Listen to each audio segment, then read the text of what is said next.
আপনি কি জানেন বিশ্বের প্রথম বিশ্ববিদ্যালয় কে প্রতিষ্ঠা করেছিলেন?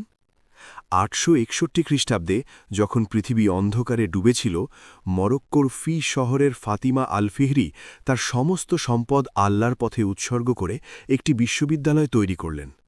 তিনি চেয়েছিলেন এমন একটি জায়গা যেখানে জ্ঞান ছড়িয়ে যাবে, মানুষ আলোকিত হবে এবং হৃদয় উদ্ভাসিত হবে।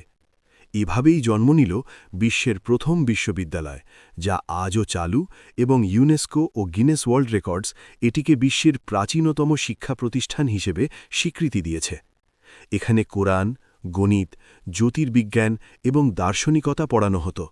ইউরোপের শাসক ও পণ্ডিতরা এখানে এসে জ্ঞান গ্রহণ করতেন।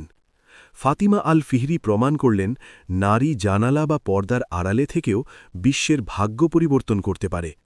তার আলো ধীরে ধীরে সমগ্র বিশ্বের শিক্ষার ইতিহাসে ছড়িয়ে পড়ল। অনেকে মনে করেন বিশ্ববিদ্যালয়ের ধারণা ইউরোপ থেকেই এসেছে, কিন্তু বাস্তবতা হল এটি একটি মুসলিম নারী দ্বারা প্রতিষ্ঠিত হয়েছিল। সুবহান আল্লাহ। যদি আপনি জানেন এই ইতিহাসের আসল নায়ক কে, কমেন্টে লিখুন ফাতিমা আল ফিহরি জিন্দাবাদ।